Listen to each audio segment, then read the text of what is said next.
What's up, guys? Joe from SRHQ. It's December 2019, the end of the year, and I thought I'd take some time, make a video on some of my top carried knives of 2019. I have a wide range of knives here on the table. Some are expensive collector pieces, others are very inexpensive. But one thing is common with all of these knives: as soon as I start using them, I basically wipe away any kind of resale value. So these are knives that, I like enough to say that I'm going to use them, I'm going to put them to use, and I don't care if they're worth anything at the end. I just like the knife that much. I'm going to try to narrow it down to top 5. As you can see, I have more than 5 knives on the table. We're going to have to whittle it down just a little bit. I'll start with this one. This is my Swiss Army knife. It's a Victorinox Tinker.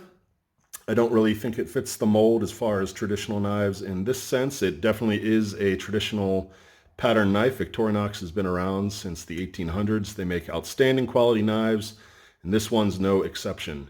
If I didn't mention, this is the Super Tinker. It's basically your Spartan model, but it has the addition of scissors, a hook on the back, the plus scales, and the Phillips on the back as opposed to the corkscrew. I just find the Phillips to be a more effective tool, and it gets more use than I would use a corkscrew.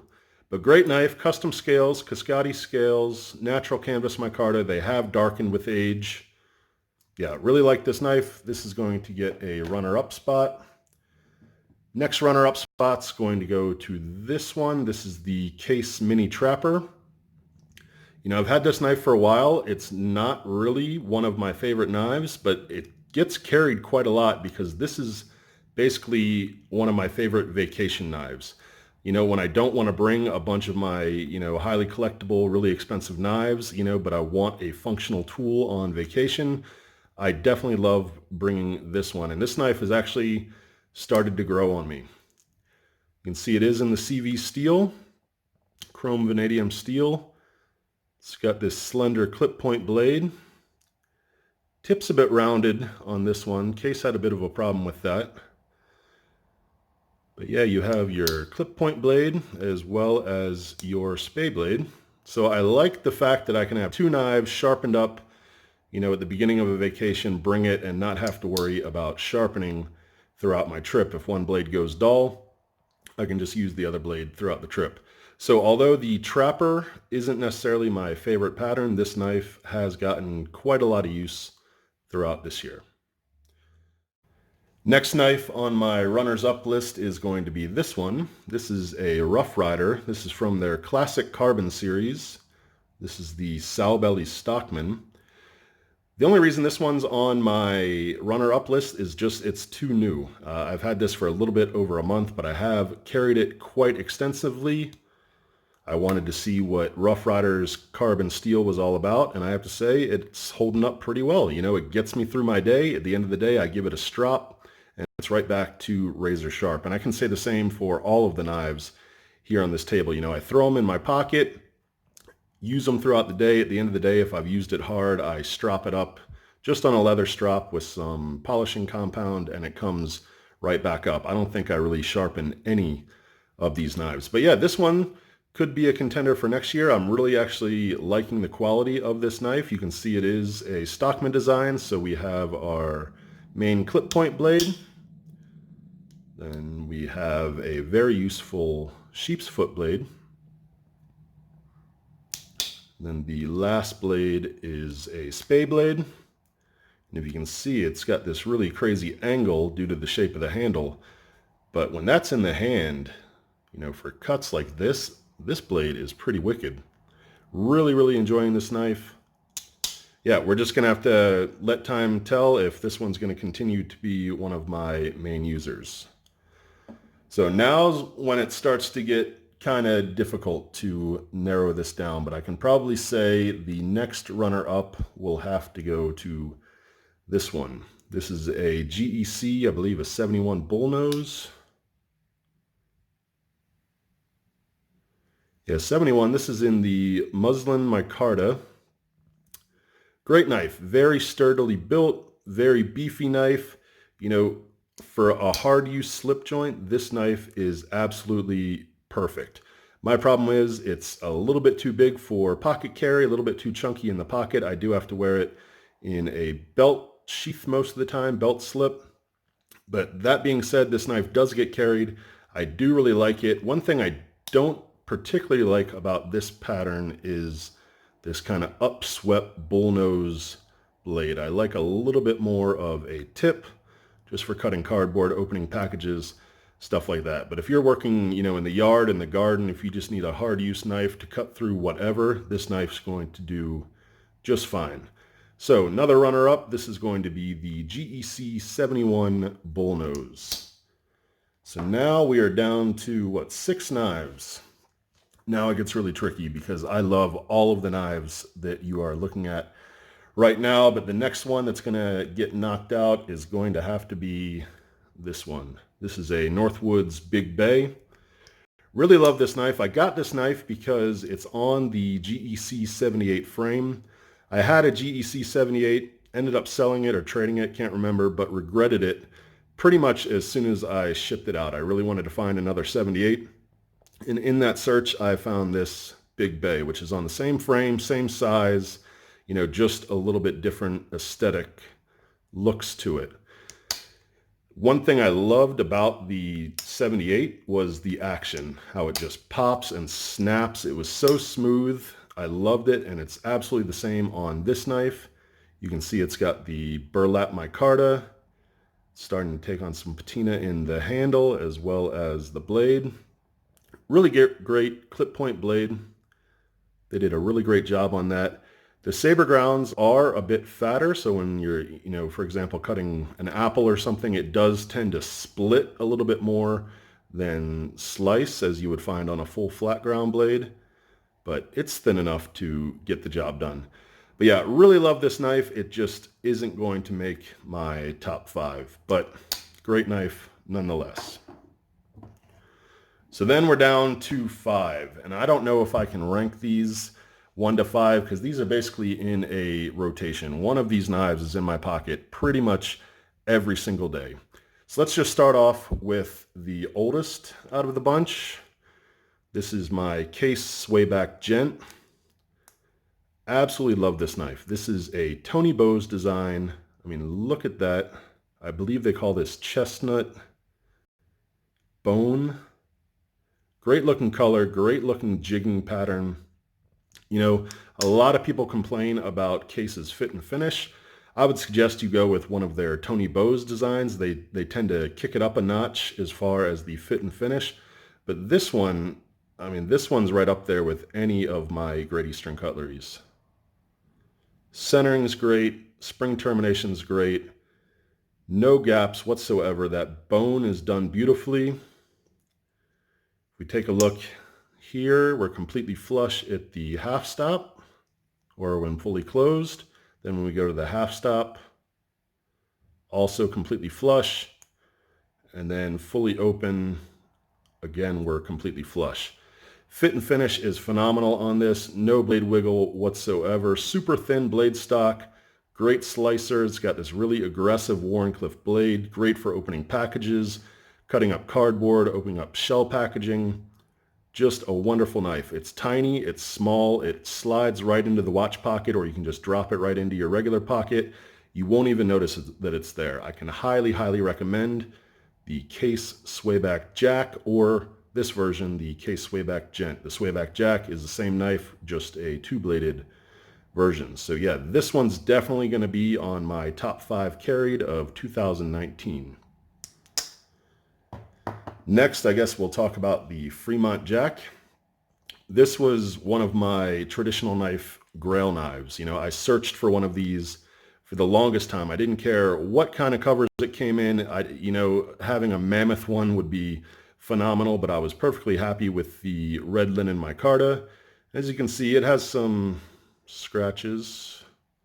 I just dropped this in my pocket along with the keys. I don't care about the resale value. I wanted to use this knife, and I have used it, and I have enjoyed it. Look at that blade. It's kind of a mix between a Wharncliffe and a sheep's foot, but it's just got this very aggressive point. In my eyes, it's just begging to be used, and I've used this knife. I've used it hard. Again, it's got that saber ground, so it's a bit thicker, but it's a great slicer, great overall. That sleeve board pattern feels great in the hand. Love this knife. The action on this knife is truly amazing. I don't know which video I was watching, but someone was talking about when you're closing the knife to the half stop, how it kind of travels forward a little bit before snapping back into place. And like I said, I can't remember who said it, but they called it the Roadrunner stop. And that this knife definitely has that. When you go to close that to the half stop, it definitely kind of goes forward a little bit and then kicks back. Really great action, great fit and finish. This is the Northwoods Knives by Knives Shipped Free. They are made by Great Eastern Cutlery. So it's the quality and the finish that you would expect from a Great Eastern Cutlery. Totally love this knife. Definitely in my top 5. Next, we're going to move on to this TC Barlow. I believe this one's from 2018. Just double check that real quick. 2017. Yeah, I've had quite a few TC Barlows in the past. This one's the only one that has stuck around. I absolutely love it. It's a single blade, super slim. I love the sheep's foot blade. Just look at that, I got some junk on it. Yeah, this is one of my best users for opening boxes, opening packages. I love this sheep's foot blade. Great action, great fit and finish. I mean, this has the Gabon ebony covers. I had one in saw cut bone. I had an ancient one, but for some reason, this one is the only one that stuck around. Used to have a blade etch right here, but that wears off with use. And if you ask me, these knives look better the more beaten up and scratched and patinaed the blades are. Just my personal opinion. But yeah, what a great knife. Great fit and finish. No gaps. Yeah, definitely a keeper. Definitely on my top 5 most carried of 2019. Next comes as kind of a surprise to me because when I got this knife, I wasn't too thrilled with it, but the more I carried it, the more I started to like it. This is the Otter 3 Rivet Knife. Let's see if I can get that logo. Yeah, I believe this one, the GECs are 1095. The case is very similar to 1095. I believe this one is C75 carbon steel. Really great job. You can see I've got just a ton of use on this blade. One thing that I, commented about on my video of this knife is, the bolsters were a little uneven as far as the grind. But, the more I carried this knife, that's just, for me, it's just character. Someone made this by hand, made it very well. If you look at it, the pull is amazing. Walk and talk is great. Absolutely love this knife. It is a bit big. I do carry this on my belt on a little side pouch. But yeah, look at that handle, just how thick it is. Feels great in the hand. I mean, compared to the Swayback Gent, you can see just a very comfortable knife to carry. I have no fear of this blade closing. Really strong spring tension. Most of the time when I carry this knife, this is my one and only knife that I'm carrying. And I've never been in a situation where I didn't think that this could handle whatever I needed to get done. So the Otter 3 Rivet Knife, definitely on my top 5 most carried knives of 2019. So moving to the last one, another Great Eastern Cutlery. This is an 85 bullet end jack, last one to make my top 5 most carried knives 2019. I just love this knife. I mean, the natural canvas micarta, it's starting to darken with use. Right now, the blade has a patina on it. I go back and forth. I polish this up, then I use it again, and then I say, no, it really looks great, with that patina. And then, I don't know. I'm not quite sure which one I like better, but I do know that it's always in my pocket, at least once a week, twice a week. I think GEC just went all out on this. You have the threaded bolsters, the pinched bolsters, the easy open notch, the saber ground spear point blade, the long match striker pull. It just has all the bells and whistles that GEC could throw at this knife. Really love it. definitely on my list of top 5 most carried knives.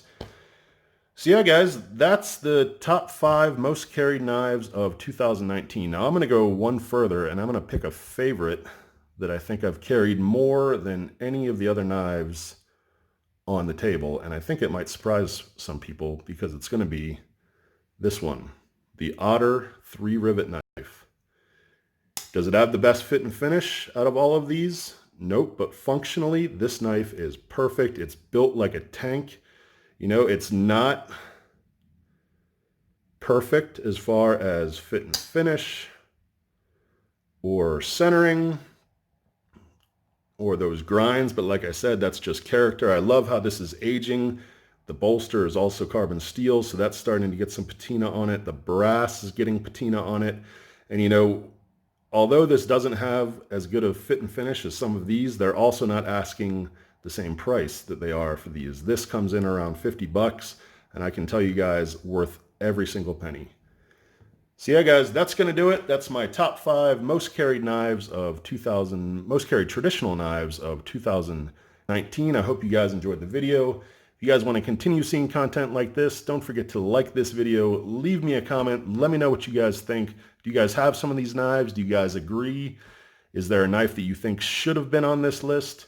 Let me know down in the comments below. I want to thank you guys for watching, and have a great day. Bye-bye.